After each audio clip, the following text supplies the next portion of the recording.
Sanibona bafethu uvane lo breaking news. Isimba SC isi-announceile namhlanje ucoach wayo omusha. Ucoach wayo omusha ke bafethu the former Steelers coach okubani Steve Barker. He will take over from icathulo zikabani zikaDimitri Pantev obecoacha isimba SC. Isimba SC bafethu iclub le eqhamuka le eTanzania. Le club le before ucoach vele uqhamuka la eSouth Africa kuFaldo Davids. Remember ke le club le indaba abadlali abaqhamuka la eSouth Africa abadlali abanjengo Neo Mayema kanje. So indaba yethu sabaningi ukuthi uhambe nini uSteve Barker kuSteelers? Uhambe nini kuSteelers uSteve Barker because siyamazi uSteve Barker ever since iSteelers yapromote kwiBetway Premiership uyena obe ucoach weStellenbosch. Ever since the team was promoted to the PSL he was the coach. Yabo. And yes, izinto bezingekho mnandi for iSteelers this season so far. Abajida balezansi, yabo balezansi, they are struggling to get points balezansi. But I spoke about this deal. I spoke about this last week. If you saw my video last week, he was on the list of coaches that were going to coach iSimba SC. Naku ke sesiyithola indaba manje. But the main question everybody is asking themselves, who will be the coach of Stellenbosch?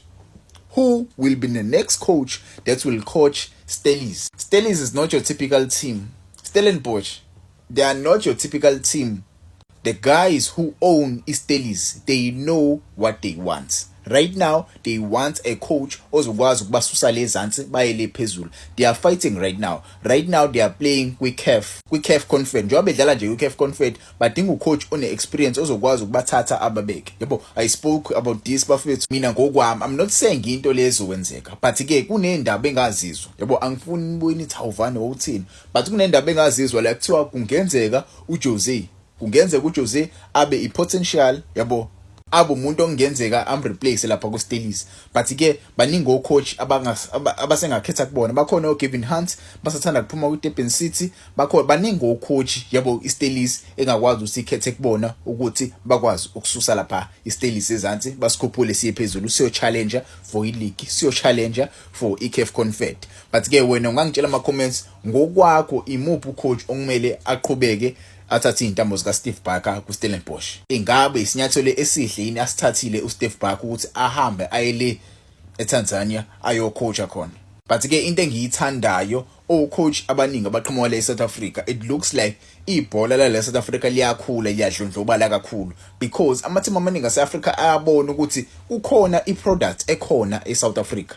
There is a product of coaches aqhamuka eSouth Africa indlela bacoacha ngakhona ibhola abalidlalayo. They see what iSteelers edlala ngakhona iSteelers and they like ucoach onjengo Steve Barker. Indaba ezinhleke lezi for Steve Barker uzoye eAfrica athi ufunda kangcono with ibhola yaseAfrica. Mhlawumbe uzobe sesebuya la eSouth Africa uzobe esenayo le experience nyana because ufunda nge-experience oyitholayo. Yabo indlela ofunda ngayo hambe eAfrica experience uzoyithola lapho. Yena neteam yakhe, to be honest, uSteve Barker bengakaze aphume aye kwenye club. Yabo ayothola ulwazi ukuthi kumele unavigate kanjani kwamanye ama club.